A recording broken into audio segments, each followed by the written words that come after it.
तो बच्चा पढ़ी क्या हाल चाल है। आज हम देखेंगे chemical reaction and equation chapter का सेकंड क्वेश्चन। ये है क्वेश्चन आपके एनसीईआरटी बुक का, ठीक है। इससे पहले भी हम कुछ इंटेंस क्वेश्चन बना चुके हैं और कुछ क्वेश्चंस भी हो चुके हैं, तो आप उसको डिस्क्रिप्शन में जाके या चैनल में विजिट करके देख लीजिएगा। आज का हमारा क्वेश्चन है बेटा, आयरन ऑक्साइड एल्यूमिनियम के साथ क्या कर रहा है, रिएक्शन कर रहा है और बना रहा है एल्यूमिनियम ऑक्साइड, और आयरन क्या हो रहा है, साइड में हो गया। वर्ड निकलने वाला था इसका आंसर जो है।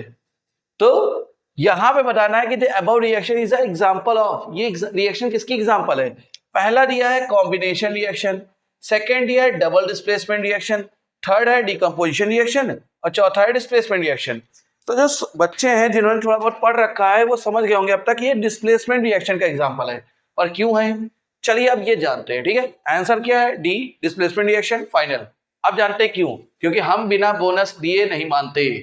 आंसर कहां से आया, क्यों आया, क्यों है, उसका रीजन क्या है, सोर्स क्या है, सब बताएंगे। देखो बेटा, कॉम्बिनेशन रिएक्शन क्या होता है, जिसमें क्या होता है, दो या दो से ज्यादा रिएक्टेंट आपस में मिलकर क्या बनाते हैं, एक सिंगल प्रोडक्ट बनाते हैं। ये पहचान किसकी, कॉम्बिनेशन रिएक्शन की। क्या यहां पर ऐसा कुछ हो रहा है, नहीं भैया, इधर तो दो बनना है प्रोडक्ट, ये तो खत्म।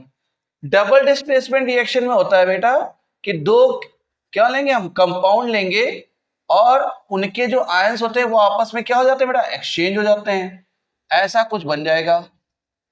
तो क्या यहां पर आयंस एक्सचेंज हुए, यहां तो इसके पास कुछ है नहीं, अकेला एल्यूमिनियम ही है, तो ये भी नहीं दिख रहा है, तो इसलिए डबल डिस्प्लेसमेंट रिएक्शन भी नहीं है।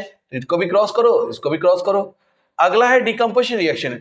डिकम्पोजिशन रिएक्शन में बेटा क्या होता है, कोई एक रिएक्टेंट क्या होता है, या तो उसको हम हीट करते हैं या इलेक्ट्रिसिटी देते हैं या सनलाइट देते हैं, तो उस वजह से बेटा किसी फॉर्म में क्या करेंगे, एनर्जी देंगे, तो क्या होगा, वो अपने कंपोनेंट्स में टूट जाएगा। यानी एक सिंगल रिएक्टेंट कई सारे प्रोडक्ट में टूटता है, दो या दो से ज्यादा प्रोडक्ट्स में, ठीक है।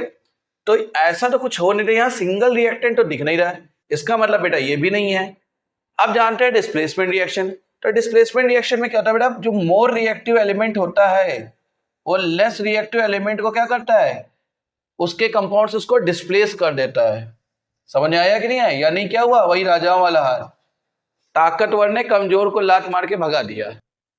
समझ में आया, तो ऐसा कुछ यहाँ हो रहा है। तो देखो बेटा, हम जानते हैं इसको मेटल रिएक्टिविटी सीरीज से, केदारनाथ का माली आलू जरा फीके पकाता है, और भी है आगे, चलो उसको छोड़ते हैं। अब देखो बेटा, एल्यूमिनियम का है मेटल रिएक्टिविटी सीरीज में ऊपर, आयरन का है नीचे, यानी एल्यूमिनियम क्या है, ज्यादा रिएक्टिव है और आयरन क्या है, कम रिएक्टिव है। तो ऐसा ही कुछ यहाँ हुआ है। देखो, एल्यूमिनियम ज्यादा रिएक्टिव था, आयरन कम रिएक्टिव था, तो एल्यूमिनियम ने क्या किया, आयरन को डिस्प्लेस कर दिया। समझ आया, तो यहाँ पे क्या हो गया, डिस्प्लेसमेंट रिएक्शन हो गई। क्यों, क्योंकि ज्यादा रिएक्टिव एलिमेंट ने कम रिएक्टिव एलिमेंट को उसके कंपाउंड से क्या कर दिया, डिस्प्लेस कर दिया। उम्मीद करते हैं आपको ये आंसर समझ आया होगा। अगर अच्छा लगा हो तो बेटा वीडियो को लाइक करिए, सब्सक्राइब करिए चैनल को, और दोस्तों के साथ शेयर करिए, थोड़ा सपोर्ट करिए बेटा, ठीक है, क्योंकि नया चैनल है, थोड़ा ग्रो कम हो रहा है, थोड़ा आप सपोर्ट करोगे तो थोड़ा हम जल्दी ग्रो कर पाएंगे। चलिए मिलते हैं अगले वीडियो में, थैंक यू।